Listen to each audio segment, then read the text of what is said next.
अब next question है, the provision relating to hostile witness is provided in, यानी कि हॉस्टाइल विटनेस से रिलेटेड जो प्रोविजन है वो कौन से उसमें है। ये मैंने आपको वीडियोस में करवाया था, ये मैंने आपको थर्ड वीडियो में करवाया था। मैंने 4 पार्ट किए थे चैप्टर नंबर 10 के, उसमें थर्ड वीडियो में करवाया था सेक्शन नंबर 153 से लेकर के 162 तक, आई थिंक सो। तो ये सेक्शन नंबर 154 में है, ठीक है। सेक्शन नंबर 154 में क्या था कि वो अपने ही जो विटनेस है उससे क्रॉस क्वेश्चनिंग कर सकता है अगर वो हॉस्टाइल हो गया है, ऐसा फील होता है कि वो हॉस्टाइल हो गया है। तो इसका आंसर है section number 154। The next question है, which section of Indian evidence Act was amended by the criminal law act 2005। कौन सा सेक्शन अमेंड हुआ था? ये यही हुआ था, सेक्शन नंबर 154। सेक्शन नंबर 154 है question by party to his own witness. इसमें चेंजेस किए गए थे कि nothing in this section shall disentitle the person so permitted under subsection 1 to rely on any part of the evidence of such witness. ठीक है, तो ये hostile witness से रिलेटेड है, रिलायबिलिटी ऑफ हॉस्टाइल विटनेस और उन सब चीज़ों से रिलेटेड है। तो इसमें चेंजेस बाद में किए गए थे after criminal law amendment act 2005। Next question है, A is indicated for murder of B. C says that B, when dying, declared that he had given B the wound of which B died. Evidence is offered to show that on a previous occasion, C said that the wound was not given by A. अब इसमें क्या है, which one of the following is correct? The evidence is, पहले तो सारे sections सारे options कर लेते हैं। Prohibited under section number 52 of the Indian Evidence Act। Next है admissible under section 154 of the Indian evidence Act. Third है admissible under section 153 of the Indian evidence Act. Fourth है admissible under section 155 of the Indian evidence Act. अब देखो ऊपर से जिस हिसाब से हम सेक्शन का फ्लो करते हुए आ रहे हैं, आपको समझ में आएगा कि इसका जो आंसर है वो आंसर नंबर बी है, यानी कि 154 ऑफ इंडियन एविडेंस एक्ट है। बट एक बार इसके क्वेश्चन को भी अच्छे से समझ लेते हैं। A is indicated for the murder of B. A indicate होता है बी के मर्डर के लिए। C says that B when dying, C बोलता है कि बी जब मर रहा था, declare that A had given B the wound of which B died, एक ऐसा चोट दी है जिससे वो मर गया। Evidence is offered to show that on a previous occasion C said that the wound was not given by A. अब क्या है, ये इसको कॉन्ट्रडिक्ट कर रहा है, ठीक है, इसलिए ये इसका आंसर 154 है। तो इसमें क्या है, एक बार 154 के टर्म्स को समझिए कि द कोर्ट में in its discretion permit the person who calls a witness, जो विटनेस बुलाता है, अपना ही विटनेस बुलाता है, वो उसके सामने क्या कर सकता है, he can put any question to him which might be put in cross examination by the adverse party. अब ये जो क्वेश्चन है कि अरे तुमने पहले तो कुछ और बोला था, यानी कि कॉन्ट्रडिक्टिंग स्टेटमेंट वाला क्वेश्चन है, ये वो खुद से पूछ सकता है, अपने खुद के जिसको बुलाया है उसने, रादर देन एडवर्स पार्टी पूछे, मैं खुद पूछ लेता हूँ अपने विटनेस से ये क्वेश्चन। ठीक है, cross examination of one's own witness. अब इसके काफ़ी सारे केस लॉज हैं, कमेंट्स में बेयर एक्ट में दिए गए हैं सेक्शन नंबर 154 के नीचे। ठीक है, एक बार ग्राउंड्स टू इन्वोक सेक्शन 154 देखना कि mayor possibility of not supporting case, ये मैं बेयर एक्ट से एक बार पढ़ के बता रही हूँ कि mayor possibility of not supporting case by person without any positive indication is no ground to indicate section 154 and permit cross examination, more so when said person is not yet examined as witness। ठीक है, ये बहुत ही छोटी सी चीज़ है कि mayor possibility है कि अगर वो केस को सपोर्ट नहीं कर रहा है तो ज़रूरी नहीं कि तुम उसे क्रॉस एग्जामिन करो, मेयर पॉसिबिलिटी को नहीं, बट आपको लगे कि अरे ये तो इसने तो ये बोल दिया, कैसे बोला, एज अ विटनेस बोला, तो ही आप क्रॉस एग्जामिनेशन कर सकते हो। नेक्स्ट क्वेश्चन है, which section of Indian evidence act deals with hostile witness. ये सेक्शन नंबर 154 है जो डील करता है, थर्ड पार्ट में हमने पढ़ा है अपने वीडियो की। नेक्स्ट क्वेश्चन है, when can prosecution be allowed to ask leading question on its own witness. क्या है कि लीडिंग क्वेश्चन कब पूछ सकता है प्रोसिक्यूशन, तो इसमें ये हम लोग कर चुके हैं, in examination in chief when the witness is declared hostile, या री एग्जामिनेशन, या इन नो सर्कमस्टांसेस। ठीक है, तो इसमें क्या है, लीडिंग क्वेश्चंस कब पूछ सकता है, when witness is declared hostile. अब इसमें मान लो अगर एक और ऑप्शन होता, क्रॉस एग्जामिनेशन, ठीक है, ये भी उसका आंसर होता, या फिर अगर इसका आंसर होता examination in chief plus permission of court, POC होता, री एग्जामिनेशन, इसमें क्या होता, पीओसी। ठीक है, ये भी इसका आंसर होता और ये भी इसका आंसर होता, पर अभी यही है when the witness is declared hostile. तो आपको पता चल गया, क्रॉस एग्जामिनेशन हमने पढ़ाई था, एक नई चीज और ऐड हो गई है और पीओसी हो गई है, ठीक है, यानी कि परमिशन ऑफ द कोर्ट जब मिले तब। नेक्स्ट क्वेश्चन है, section 154 of Indian evidence act deals with which of the following. Section 154 किससे डील करता है? Comparable witness, interested witness, hostile witness, accomplish. तो ये हम कर चुके हैं, हॉस्टाइल विटनेस से डील करता है। नेक्स्ट क्वेश्चन है, criminal law amendment act amended कौन सा सेक्शन? 154, ये भी हम कर चुके हैं। नेक्स्ट है, under Indian evidence act the statement of hostile witness is irrelevant, can be acted upon, can not B acted upon, या फिर हैज नो एविडेंटरी वैल्यू। इसमें से क्या चीज है? तो इसमें है can be acted upon, can be acted upon. क्या हो सकता है इसमें? एक्ट, ऑब्वियसली अगर दिया हुआ है किस लिए दिया हुआ है, ताकि आप कुछ करो इस चीज का। नेक्स्ट क्वेश्चन है, under Indian evidence act evidence of hostile witnesses. Hostile जो विटनेस हो जाता है ना, हमने अपने वीडियो में किया था कि जब वो ज्वेलरी पहने होता है, तो ज्वेलरी पहना है तो मतलब वो हॉस्टाइल हो गया है, इस तरह से इंडिकेट किया है। क्या है? Cannot be taken into consideration for any purpose, it cannot be relied on by the prosecution, it can be relied only by the defence, it can be relied on by the prosecution as well as defence. यही इसका सही answer है, तुम जो बोलोगे उस पर rely किया जा सकता है, दोनों लोग रिलाई कर सकते हैं। तुम कर सकते हो तो हम क्यों नहीं, हम कर सकते हैं तो तुम क्यों नहीं, ये वाली चीज़ है। बाकी आई थिंक इसको थोड़ा, सॉरी वो वीडियो कट हो गई थी, हाँ इसको थोड़ा सा जूम कर देते हैं, ठीक है। A party can ask questions to his own witness under which section of the Indian evidence Act? Section 154, ठीक है। फिर इसके बाद क्या है, during examination in chief of accused under section 325 of Indian Penal Code. 325 section है, the victim denies the prosecution case under what provision of Indian evidence act the victim may be asked leading question by the public prosecutor. Leading question किस में? 141 में है और 154 अभी जो हमने किया, तो इसमें इसका आंसर क्या है? Section number 154। नेक्स्ट क्वेश्चन है, testimony of hostile witness is to be rejected outrightly, partially rejected, partially accepted, considered with caution and be corroborated. अब क्या है, तुमने कुछ स्टेटमेंट दिया, अब उसका कोरॉबरेशन होगा, रिजेक्ट नहीं कर सकते और तुरंत एक्सेप्ट भी नहीं कर सकते हैं, ठीक है। नेक्स्ट क्वेश्चन है, hostile witness means, hostile witness क्या है? An unfavourable witness, a witness who is desirous of telling the truth, a witness who is not desirous of telling the truth, या फिर ओवर पावर्ड विटनेस। अब देखो इसमें बहुत सारी चीज़ें हैं जो आपको सही लग सकती हैं, कई सारे ऑप्शंस आपको सही लग सकते हैं, बट सही में से बेस्ट आंसर जो है वही चूज करना है। तो क्या है? अनफेवरेबल विटनेस, वो विटनेस जो सही नहीं है, जिस पे आप रिलाई नहीं कर सकते हो, ठीक है। फिर इसके बाद क्या है, what opinion is available to a commissioner when a party seeks permission to cross examine his own witness? He can permit the party to do so, he cannot permit the party to do so, yeah, he may ask the party to first obtain permission from court under section 154. And next is, he can permit the party to do so with the consent of the opposite party. ऐसा कुछ भी नहीं है, इसका answer है सी, सी इसका answer है इस वाले क्वेश्चन का, जिसका आंसर था कि he may ask the party to first obtain permission from the court under section 154. Permission लेके आओ पहले, उसके बाद होगा, ठीक है। नेक्स्ट क्वेश्चन है, by which of the following ways under Indian evidence act the credit of witness may be impeached by adverse party? इनमें से कौन से में credit of the witness impeach करने के लिए कौन सा मतलब सही है? पहला है, by the evidence of persons who testify that they from their knowledge of the witness believe him to be unworthy of credit. Next है, by proof that the witness has been bribed or has accepted the offer of bribe. Next है, by proof of the former statement inconsistent with any part of his evidence which is liable to be contradicted, या last है all of the above. तो इसका सबसे सही answer यही है कि तुम पैसा ले लोगे तो भी हो जाएगा, या पहले तुमने झूठ बोला है, ऑल ऑफ द अबव इसका आंसर है। नेक्स्ट क्वेश्चन है, विच of the following provisions of the Indian evidence Act was omitted by the amendment act of 2002? 2002 के एक्ट में क्या अमेंड हुआ है? ये हुआ है सेक्शन नंबर 155(4).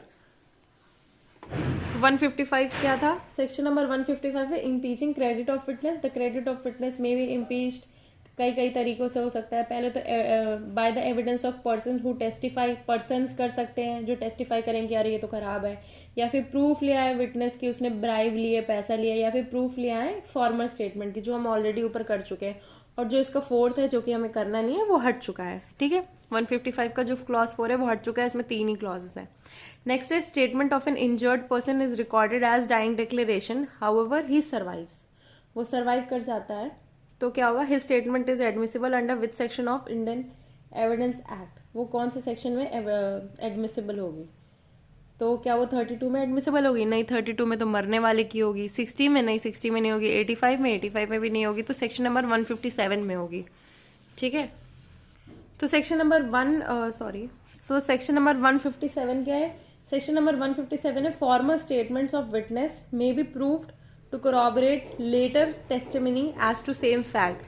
क्या इसमें क्या क्वेश्चन दिया गया कि statement of an injured person, अगर वो इंजर्ड है और डाइंग डिक्लेरेशन की तरह रिकॉर्ड किया गया है तो हिज स्टेटमेंट इज एडमिसिबल, कौन से सेक्शन में होगी, तो 157, यानी कि हमने जो अपने ट्रिक्स पे पहला पैर नहीं बनाया था, जो भी मान लो साइड, राइट साइड मान लो, ठीक है, तो वो साइड है, क्या है, formal statement of a witness may be proved, पहली स्टेटमेंट, पिछली स्टेटमेंट वो प्रूव हो सकती है to corroborate later testimony as to same facts, ठीक है।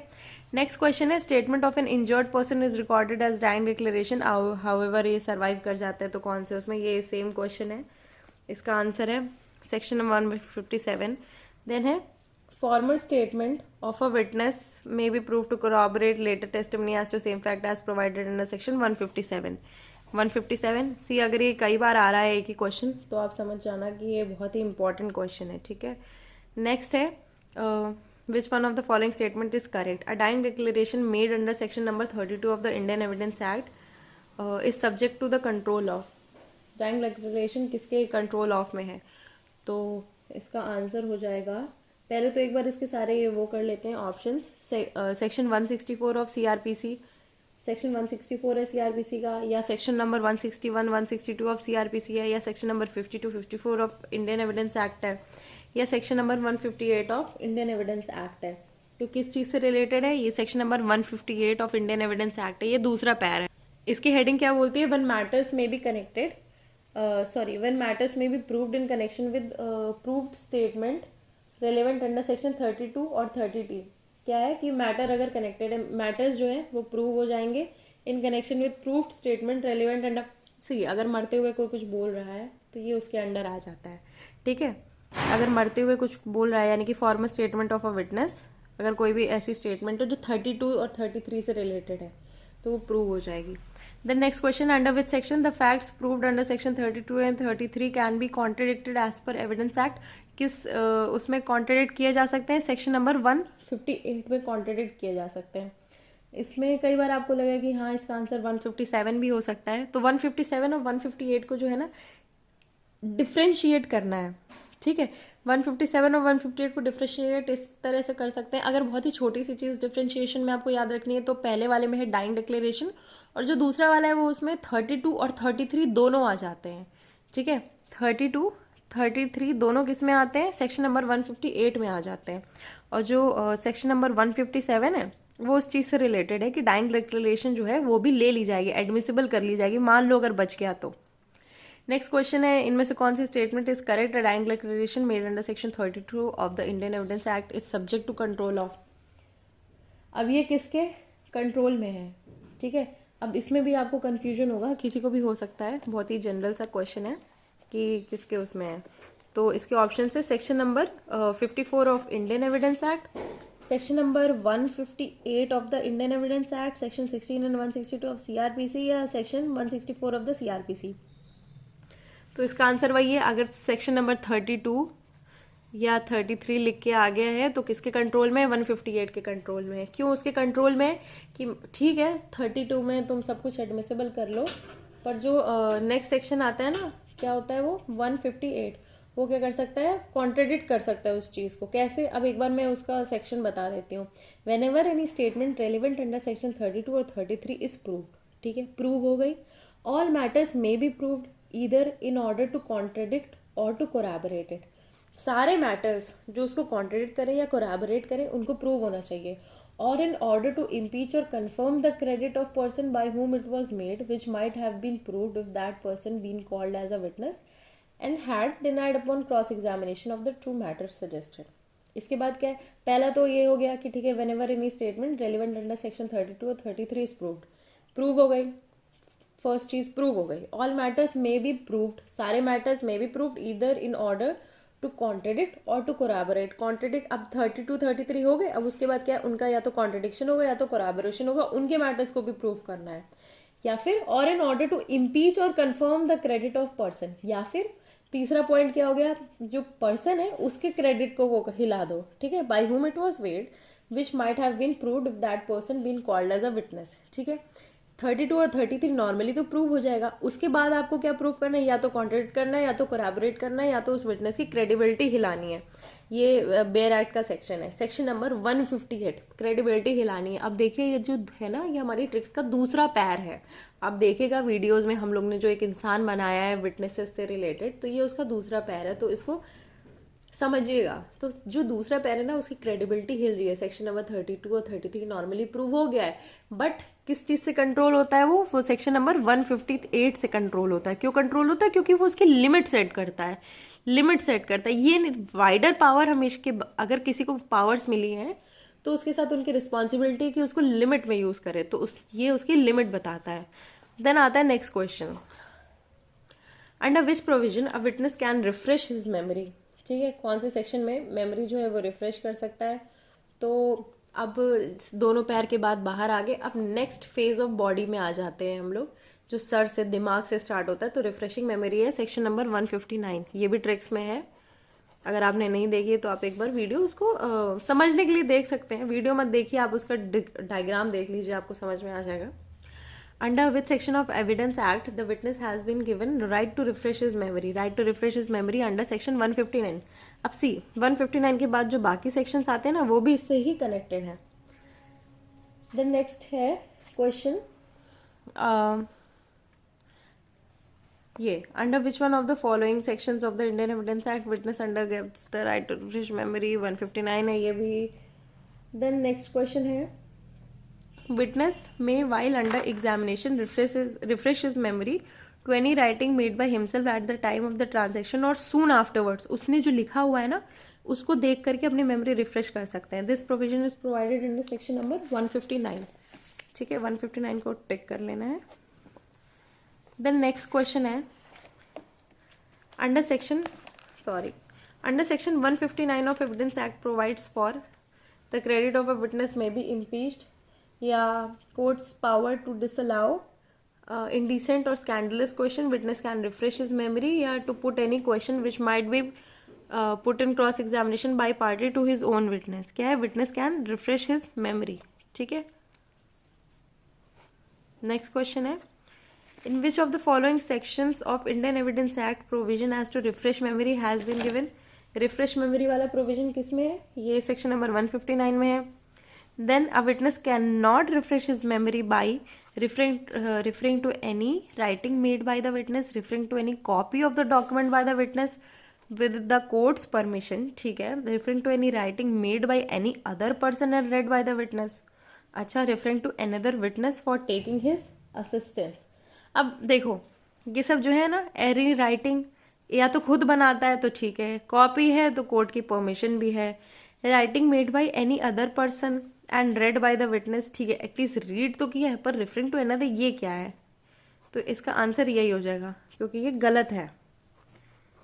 ठीक है, नेक्स्ट क्वेश्चन है, which one of the following statement is not correct. Refreshing memory by witness under section 159 of Indian evidence act means referring to any writing made by the witness, referring to any writing made by any other person and read by the witness, referring to any copy of the document by the witness with court's permission, या referring to another witness for taking his assistance. इसका answer है referring to another witness. another witness जो है ना, वो scene में नहीं आ सकता. ठीक है, नेक्स्ट क्वेश्चन है, following is not the example of best evidence rule. Best evidence rule is very much important. अब इसमें से बेस्ट एविडेंस रूल क्या है. बेस्ट एविडेंस क्या होता है, ऑब्वियसली सेकेंडरी एविडेंस होता है. सेकेंडरी एविडेंस यानी कि एक्चुअल डॉक्यूमेंट होती है. तो बेस्ट एविडेंस रूल इनमें से कौन कौन सा नहीं है? अब देखो बेस्ट एविडेंस रूल जो है ना उसके पर्टिकुलर सेक्शंस होते हैं, तो इसमें से कौन सा बेस्ट एविडेंस रूल नहीं है? पहला तो हो गया सेक्शन नंबर 60 ऑप्शन में, दूसरा है सेक्शन नंबर 64, तीसरा है सेक्शन नंबर 91 और फिर इसके बाद चौथा है सेक्शन नंबर 164। तो इसका जो आंसर है वो है सेक्शन नंबर 164। ये बेस्ट एविडेंस रूल नहीं है, ये एविडेंस ही नहीं है, ये चैप्टर नंबर 10 में आता है ऑफ विटनेस से रिलेटेड। ठीक है, तो ये इसका आंसर है, यानी कि डी। नेक्स्ट क्वेश्चन है, जज has power to put question और order of production of document, what is not true. अब क्या है, जज क्या है, ऑर्डर कर सकता है प्रोडक्शन ऑफ डॉक्यूमेंट। अब इसमें से ट्रू क्या नहीं है? पहला, party shall not be entitled to make objection to any such question और ऑर्डर। दूसरा है, party shall be entitled to cross examine the witness upon answer given in reply of such question as a right. इसमें क्या है, जज एक question करता है तो क्या पार्टी सवाल कर सकती है? हाँ, पार्टी सवाल कर सकती है, इसके नीचे आपको पढ़ने की जरूरत नहीं है, यही इसका आंसर है, सवाल करना राइट है। नेक्स्ट क्वेश्चन है, court question under section 165 of evidence act can be put to. जो कोर्ट का क्वेश्चन है under section number 165 of evidence act can be put to, क्या can be put to any witness any party, किसी भी witness किसी भी party, दोनों ही सही है, इसलिए इसका आंसर है बोथ। नेक्स्ट क्वेश्चन है, under which section of Indian evidence act a जज is empowered to ask any question relevant और इररिलेवेंट टू विटनेस और a party to a suit. ठीक है, जज कौन से उसमें एम्पावर्ड है? सेक्शन नंबर 165 में जज एम्पावर्ड है। ये क्या है? इनहेरेंट पावर ऑफ कोर्ट्स, ये ऑलमोस्ट लास्ट है, इसको क्या बोलते हैं? Inherent power of courts. ठीक है, सेक्शन नंबर 165। नेक्स्ट क्वेश्चन है, which section of evidence act confers power on the trial court to put any question to any witness. कौन सा सेक्शन है? सेक्शन नंबर 165, यानी कि inherent power of high court. Then है, under Indian evidence act power of जज to put question और order of production of document और thing has been provided in section number 165। एक बार मैं चेक कर लेती हूँ, हाँ 165। नेक्स्ट है, to an answer to a court question the adverse party. Adverse party के पास क्या है? Has right to cross examination with the permission of the court. Cross examination भी है, परमिशन ऑफ द कोर्ट है। ठीक है, नॉर्मली क्या होता है, क्रॉस एग्जामिनेशन में परमिशन ऑफ द कोर्ट चाहिए होती है अगर आउट ऑफ द ब्लू कोई कुछ काम हो रहा है। नेक्स्ट क्वेश्चन है, if any advocate ask questions without reasonable ground the procedure court should adopt, court will not dictate them, will hear quietly, report to state bar council. Obviously state bar council को report करेगा कब? Scandalous, या फिर उनमें जो category नहीं थी scandalous type की, जो एक कैटेगरी है क्वेश्चंस की, वैसा कोई क्वेश्चन किया तो। नेक्स्ट क्वेश्चन है, इन रिलेशन टू FIR। ठीक है, in relation to FIR which of the following statement is not correct. कौन सी स्टेटमेंट है जो सही नहीं है? पहली है, it is not a substantive evidence, it merely marks the beginning of the investigation. ठीक है, नेक्स्ट है, it can not be use as previous statement for any purpose, या फिर है, the informant needs not be an eye witness. ठीक है, देखो ऊपर ऊपर से देखा जाए तो सारी स्टेटमेंट जो है सही लगेंगी, जैसे कि it is not a substantive evidence, it merely marks the beginning of the investigation. Beginning of the investigation तो है ही, it can not be use as a previous statement for any purpose, ये सही है, प्रीवियस स्टेटमेंट की तरह use नहीं होगा क्योंकि हम ऑफ विटनेसेस कर रहे हैं ये। फिर इसके बाद नेक्स्ट क्वेश्चन है, documents which are meant for cross examination of a witness of the other party or meant for refreshing the memory of the witness may be produced। कब प्रोड्यूस होंगी? At or before the before settlement या after the settlement of issues? ऐसा तो बिल्कुल भी नहीं है, at any time when they are required. Simple है, अब हर चीज़ का टाइम थोड़ी बताएंगे, अगर तुम्हें मेमोरी रिफ्रेश करनी है तो तुम तुरंत करो ना। In evidence act leading question can be asked during, leading question कब पूछे जा सकते हैं? क्रॉस एग्जामिनेशन में पूछे जा सकते हैं। ठीक है, फिर इसके बाद है match list 1 list 2, list 1 list 2 को मैच करना होगा, तो एक बार इसको मैच कर लेते हैं। क्या है? The examination of a witness by the party who calls him, जो कॉल करती है तो उसको क्या बोलते हैं? एग्जामिनेशन इन चीफ बोलते हैं। नेक्स्ट है witness who let's down the party who calls him, witness जो अपनी पार्टी को लेट डाउन करता है, hostile witness. Examination of a witness bye the adverse party, adverse party यानी कि सामने वाली पार्टी, तो वो उसको क्या करेगी? क्रॉस एग्जामिन करेगी। Question suggesting the answer, leading question. ठीक है, अब देख लेते हैं MCQ में इसका क्या है। इसका आंसर जाएगा ये B 2, इसके सामने लिख दो 2, इसके सामने लिख दें 3, इसके सामने लिख दें 5, 4 क्या है, 2354, ये इसका आंसर है। ठीक है, नेक्स्ट क्वेश्चन है, for deciding whether or not a witness shall be compelled to answer questions the court shall have regard to the consideration which include as to whether such questions are. अब क्या है, compelling question किस में आता है, section number 147 में आता है। ठीक है, सेक्शन नंबर 147 में आता है कंपेलिंग वाला क्वेश्चन।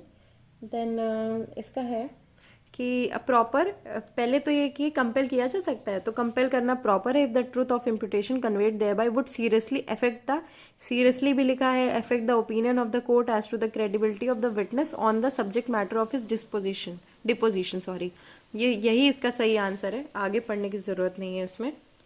नेक्स्ट क्वेश्चन थोड़ा सा इंपॉर्टेंट है वो भी, कि जज पावर टू पुट क्वेश्चन और order production of document does not include authorization to. अब इसमें क्या इंक्लूड नहीं करती है, पहले तो है कि compel a witness to answer any question which such witness is entitled to refuse to answer if the question were asked by the adverse party. ठीक है, हालांकि इसका सही आंसर ये भी है, पर बाकी देखते हैं क्यों नहीं है। To ask a question which would be proper for any other person to ask, ये तो जज पूछ ही सकता है। To elicit clarity on a point, ये भी जज कर सकता है। नेक्स्ट क्वेश्चन है, when a party refuses to produce a document which he had noticed to produce, तो पहला है he can not use the document as evidence without the consent of opposite party और the order of the court. Next है objection of opposite party is worthless. Next है order of court not necessary. उसके बाद है document will be deemed to be an admitted document. इसका answer है he can not use the document as evidence without the consent of opposite party और the order of the court, simply क्योंकि देखो, जब एक पार्टी क्या करती है, नोटिस करती है ऑपोजिट पार्टी को कि ये एविडेंस लाओ, फिर इसके बाद बोलती है हमें ये एविडेंस पेश ही नहीं करना है, तो क्या होगा, कोर्ट बोलता है कि ठीक है अब तुम ये एविडेंस पेश नहीं कर सकते हो without the order of the court. ये आता है सेक्शन नंबर 164 में 162, 163, 164, 165 एंड 166 जो है हमने नेक्स्ट पार्ट किया था ना, 162 से लेकर के 166 तक का, ये उसमें है। 162 में क्या होता है, प्रोडक्शन ऑफ डॉक्यूमेंट या फिर ट्रांसलेशन ऑफ डॉक्यूमेंट। 163 में क्या होता है, डॉक्यूमेंट्स बुलाई जाती हैं एज एविडेंस, नोटिस दिया जाता है। और 164 में होता है कि अगर नोटिस के बावजूद भी अगर उसे वापस आप प्रोड्यूस नहीं करोगे 164 में, तो अब आप वो डॉक्यूमेंट प्रोड्यूस नहीं कर सकते हो। और 165 और 166 में क्या है, हाई कोर्ट की पावर्स हैं। नेक्स्ट क्वेश्चन है, the right to cross examine on an answer to court question is available to. Cross examination की जो राइट है क्वेश्चन, कोर्ट के जो क्वेश्चन है उस पे, तो ये किस पे अवेलेबल है, the party calling the witness only, the adverse party only, या either of the parties if the answer is adverse to either of the parties. यही इसका सही आंसर है, क्योंकि दोनों के पास राइट होना चाहिए, ये नहीं कि सिर्फ एक के पास राइट होगा। नेक्स्ट है, A is indicated for the murder of B, C says that B when dying declare that A had been given. ये वाला क्वेश्चन हम लोग ऑलरेडी कर चुके थे, इसका आंसर है सेक्शन नंबर 155। 155 किस लिए, हॉस्टाइल, सॉरी 154 है हॉस्टाइल विटनेस, 155 है इम्पीचिंग क्रेडिट ऑफ विटनेस। एक बार क्वेश्चन पढ़ लेते हैं, A is indicated for the murder of B, C says that, उसने यही बोला कि C said that wound was not given, credit उसका, विटनेस का क्रेडिट जो है वो उसको इम्पीच करना। अब नेक्स्ट क्वेश्चन है, which question shall not be asked, इसमें से कौन सा क्वेश्चन है जो नहीं पूछा जाएगा। पहला है which is intended to insult, second है which is intended to annoy, next है विच अपीयर्स नीडलेसली ऑफेंसिव, या फिर ऑल ऑफ द टाइप। सारे एक तरह से जो है मना किए जाते हैं, क्योंकि इंसल्ट, इंटेंशन है इंसल्ट करने का, इंटेंशन है अनॉय करने का, नीडलेसली ऑफेंसिव है, ये सारे क्वेश्चंस जो है ये बेकार हैं, इसको नहीं पूछना चाहिए। नेक्स्ट है मैच द फॉलोइंग, किससे, सब्जेक्ट मैटर से और section of Indian evidence act. तो सबसे पहले क्या है, इंडिसेंट एंड स्कैंडलस क्वेश्चंस। ठीक है, इंडिसेंट है, स्कैंडलस क्वेश्चंस है, जैसे भी क्वेश्चंस है, तो वैसे क्वेश्चंस कौन से सेक्शन में आते हैं, सेक्शन नंबर, अभी हम लोग एक बार करेंगे अच्छे से इसे, मैं एक बार सारे मार्क कर देती हूँ ताकि याद करना एक तरह से इजी हो जाए। ठीक है, तो ये आता है ए आता है, ए का सेक्शन आंसर है 151, इंडिसेंट और स्कैंडलस क्वेश्चन। सी हम लोग जो 155 के बाद नहीं करते हैं एक वो वाला टॉपिक की इंडिसेंट स्कैंडलस क्वेश्चन, ऐसे ऐसे क्वेश्चन है, वो किस में आते हैं, 151 में आते हैं, मुझे एकदम से याद नहीं आया था, ये आते हैं 151 में। नेक्स्ट क्वेश्चन है, इम्पीचिंग क्रेडिट ऑफ विटनेस, अभी हमने किया था इम्पीचिंग क्रेडिट ऑफ विटनेस, ये किस में आता है, सेक्शन 155 में, किस में, सेक्शन नंबर 155 में। नेक्स्ट क्वेश्चन है, क्वेश्चन इंटेंडेड टू इंसल्ट और अनॉय, इंसल्ट करना है, अनॉय करना है, ये किस में आता है? आई थिंक सेक्शन नंबर 152 में आता है। हाँ, नेक्स्ट क्वेश्चन है question by party to his own witness. अपने खुद के विटनेस से हॉस्टाइल विटनेस हो जाता है जब, तो ये 154 है। ठीक है, सी 154 को एक बार अच्छे से देखना बहुत ज़्यादा ज़रूरी है, बिकॉज उसमें ऐसी इंट्रिकेसीज आती हैं 154 में। बिकॉज हॉस्टाइल विटनेस थी, डायरेक्टली टाइटल लिख के तो आएगा नहीं कि ये हॉस्टाइल विटनेस है, तो इसमें और कुछ आ जाएगा। ठीक है, like questions put to witnesses in course of, क्या आ जाएगा, question by party to his own witness, बस ये करके आएगा। तो इसमें हेडिंग के अलावा जो अंदर का पार्ट नहीं है, द कोर्ट में in its discretion permit the person who calls a witness to put any question to him which might be put, ये जो might be put in cross examination by the adverse party ना, ये बहुत important point है।